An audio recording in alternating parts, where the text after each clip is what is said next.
man asmeniškai iš tikrųjų padarė įspūdį ataskaitos pristatymas, kaip jau čia ir, taip sakant, galima įsivaizduoti, vis tiek žinoma, tai buvo gana išsamei išdėstyti dalykai, bet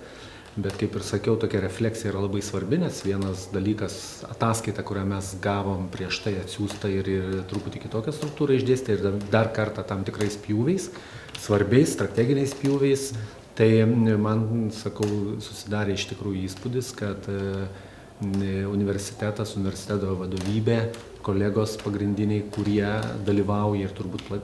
ir plati, ir dėstytojų, ir studentų įsitraukimo bendruomenė, žino, kur link juda, mato pagrindinius iššūkius, įvardina problemas, įvardina skaičius, įvardina dinamikas, reiškia, ir aš manau, kad ir tikrai matosi, kad matome, kad buvo tikrai telkiamos ir pajėgos, ir daug atlikta darbo,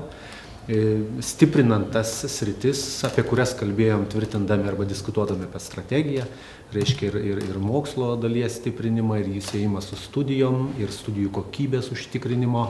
įvairius mechanizmus ir ne tik formaliai pasitvirtinant, bet įtraukiant pačius reiškia, akademinę bendruomenę, būtent į tas diskusijas, į procesus, į siūlymus, į eksperimentinę plėtrą, į aktyvesnį, reiškia, lėšų pritraukimą, ieškojimą, į mobilumo klausimus, tarptautiškumo aspektus. Tai aš asmeniškai matau, kad pagrindinės kryptis, kuriuose nemažai diskutavom ir taip sakant, dėl raidos ir krypčių, kuriomis turėtų judėti, universitetas iš tikrųjų yra judama. Ir akivaizdu, kad žengus vieną žingsnį, sprendus vieną klausimą arba problemą ar keletą, žinoma, atsiranda nauji iššūkiai. Bet atrodo, kad raumens yra. Manau, kad 14 metais, aš galvoju, reikia tęsti tą atsinaujinimą, jeigu galima taip sakyti, universiteto arba tą modernizavimą ir tiesiog sugebėti mums atsiliepti į tos iššūkius, kurie yra susiję su tokia didelė, aišku, kova dėl studentų, pačių studentų skaičiaus mažėjimas ir mums galvoti, kaip pritraukti, kaip būti patraukliais. Ir aš manau, aš tikiuosi ir bus labai įdomu pamatyti vis tiek tos investicijos, tam tikros, kurios buvo padarytos į žinomumo didinimą, apie universiteto studijų pristatymą, tų galimybių čia esančių pristatymą, paraleliai jas plėtojant. Labai yra įdomu, koks bus atsiliepimas, kiek mums pavyks iš tikrųjų pritraukti dar naujų akių, naujų ausų ir studentų, ir jų tėvų dėmesį, taip sakant, ir iš Kauno regiono ir plačiau. Tai galvoju, tas,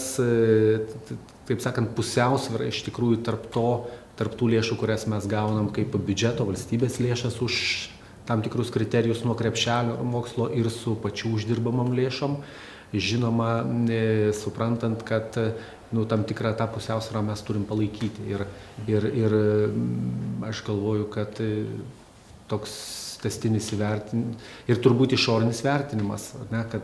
kuris laukia vis tiek vėl universiteto ir tam tikrų programų aspektais, kurie kaip tik per ataskaitą buvo pristatyti. Daugumoje jų pavyko iš tikrųjų pajudėti į priekį. Aš manau, kad tikiuosi labai, kad 14 metais tai bus teigiamai įvertinta, pripažinta ir mes galėsim, kaip sakyti, ir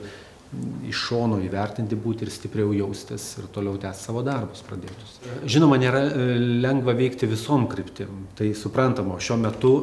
nors esam čia kaip ir susidėlioję tokius pagrindinius akcentus, bet vis tiek nenori vyksta plėtra arba ieškojimas visom kryptim. Tai aišku, sporto mokslo universitetas, kaip mes ir kalbėjom, aš galvoju, kad būti flagmanu tiek Lietuvoje ir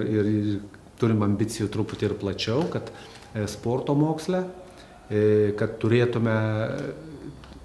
toliau kurti arba stipriau dar kurti įvaizdį, kad universitetas, iš tikrųjų, kad žmonės, kurie stoja į mūsų universitetą, jie yra intelektualiai pajėgus ir yra lavinami intelektualiai, kad sporto mokslas ir su tuo susiję dalykai platesnė prasme ir sveikatinimo, reiškia, visa aplinka, kuri išvis senėjimo visuomenės perspektyvoje ir visuomenės sveikatos procesų keitimosi perspektyvoje yra labai svarbus, kad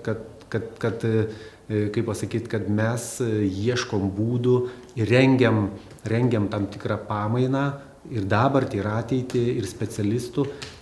kurie padės mūsų visuomenė Lietuvoje spręsti tuos iššūkius kylančius jau, aišku, ir už Lietuvos konteksto ribų.